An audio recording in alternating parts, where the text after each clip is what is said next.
As you can see, we have a Pedimat installed. This is a different type of entrance. Typically we install directly from a door to which would be a door, but this actually goes to two side separate doors. So you have a business here. It's in a regular shape, so we put vinyl on all four sides, even all the individual little notches around the perimeter, and you can cut that with a razor blade, straight edge. You can even see there's a little bit of a taper here. So as you know, in construction, nothing is ever necessarily square.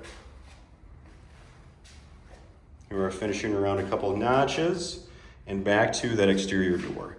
It's made in two separate sections for ease of installation and also future maintenance here.